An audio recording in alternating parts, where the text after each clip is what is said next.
Weekend पर pizza, burger या फिर फ्राइज खाने के बाद क्या आप भी सोचते हैं कि कल जिम में थोड़ा एक्स्ट्रा वर्कआउट कर लूंगा, सब बैलेंस हो जाएगा? अगर हाँ, तो आप अकेले नहीं हैं, क्योंकि ये एक बहुत ही कॉमन बिलीव है। लेकिन क्या सच में एक्सरसाइज करके जंक फूड का डैमेज रिवर्स किया जा सकता है, या फिर ये सिर्फ एक मिथ है? तो इसी पर और डिटेल में जानने के लिए इसे समझते हैं एक डाइटिशियन की मदद से। सबसे पहले तो आप इस बात का जवाब जान लीजिए कि क्या एक्सरसाइज जंक फूड के डैमेज को कम कर सकता है? तो जवाब है नहीं। सिर्फ अकेले एक्सरसाइज करके आप अनहेल्दी डाइट जो है उसको कंपनशिएट नहीं कर सकते। Clinical nutrition expert Veena V के मुताबिक वर्कआउट कैलोरीज बर्न करने, हार्ट हेल्थ इंप्रूव करने और मसल मास मेंटेन करने में हेल्प करता है। लेकिन अगर आपकी diet regularly sugar, unhealthy fats, refined carbs और एक्सेस सोडियम से भरी हुई है, तो सिर्फ एक्सरसाइज उस डैमेज को ठीक नहीं कर सकते। यहाँ सबसे इम्पोर्टेंट बात सिर्फ कैलोरीज की नहीं है। जंक फूड में कैलोरीज तो नहीं होती, लेकिन एसेंशियल न्यूट्रिएंट्स जैसे विटामिन्स, मिनरल्स, फाइबर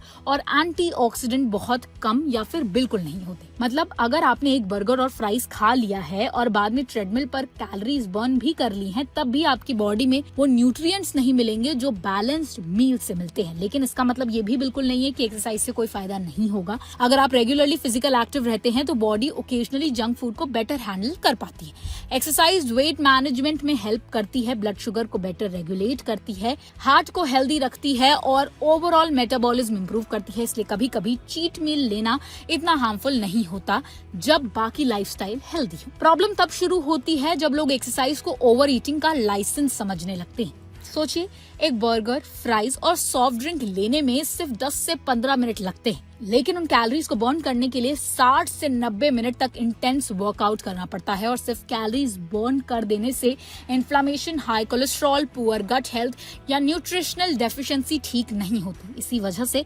एक्सपर्ट्स कहते हैं कि you can not outrun a bad diet. मतलब चाहे आप कितना भी वर्कआउट कर लें, अगर आपकी डेली डाइट प्रोसेस्ड और न्यूट्रिएंट पुअर फूड से भरी हुई है, तो टाइम के साथ obesity, type 2 diabetes, fatty liver disease, high blood pressure और हार्ट डिजीज का रिस्क जो है वो बढ़ सकता है। बाहर से फिट दिखना जरूरी नहीं कि अंदर से भी बॉडी जो है वो हेल्दी हो। रिसर्च भी इस बात को सपोर्ट करती है। स्टडीज के मुताबिक एक्सरसाइज के अपने बहुत सारे हेल्थ बेनिफिट्स हैं, लेकिन वो अनहेल्दी ईटिंग हैबिट्स के हार्मफुल इफेक्ट को रिवर्स नहीं कर सकती। लॉन्ग टर्म हेल्थ के लिए डाइट क्वालिटी और फिजिकल एक्टिविटी दोनों ही इम्पोर्टेंट है। तो मन में सवाल आएगा कि क्या हमें अपना फेवरेट फूड को कम्प्लीटली अवॉइड करना चाहिए?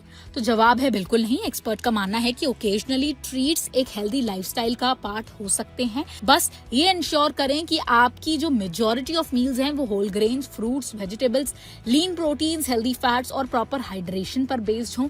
बैलेंस और मॉडरेशन ही सबसे इम्पोर्टेंट है। कुछ लोगों को इस बैलेंस का और भी ज्यादा ध्यान रखना चाहिए। अगर किसी को obesity, diabetes, high cholesterol, hypertension, heart disease, fatty liver या किडनी डिजीज है, तो रेगुलर जंक फूड उनकी कंडीशन को और ज्यादा खराब कर सकता है, चाहे वो एक्सरसाइज ही क्यों ना करते हो। बच्चों और टीनेजर्स के लिए भी ये समझना बेहद जरूरी है कि वर्कआउट का मतलब ये नहीं कि वो बिना लिमिट के प्रोसेस्ड फूड खा लें। बॉटम लाइन यहाँ पर ये है कि एक्सरसाइज और हेल्दी डाइट दोनों एक टीम की तरह काम करते हैं। वर्कआउट अपनी फिटनेस इंप्रूव करता है, लेकिन गुड न्यूट्रिशन ही आपकी बॉडी को अंदर से हेल्दी बनाता है। इसलिए नेक्स्ट टाइम जंक फूड खाने के बाद सिर्फ जिम पर भरोसा मत कीजिए। रियल हेल्थ का सीक्रेट है रेगुलर एक्सरसाइज के साथ साथ बैलेंस्ड और न्यूट्रिएंट रिच डाइट। तो अगर आप भी ऐसा सोचते हैं या फिर सोचते थे कि वर्कआउट करने से जो जंक फूड का डैमेज है वो रिवर्स हो सकता है, तो ऐसा बिल्कुल नहीं है। जवाब हमने आपको दे दिया है। बैलेंस्ड डाइट और वर्कआउट दोनों एक साथ आप करेंगे तभी आपको हेल्थ बेनिफिट्स इसके देखने को मिलेंगे। तो इसी के साथ अगर आपको वीडियो इन्फॉर्मेटिव लगी हो तो इसे लाइक और शेयर जरूर कीजिए, और ऐसी ही और हेल्थ से जुड़ी खबरों के लिए देखते रहें ओनली माय हेल्थ।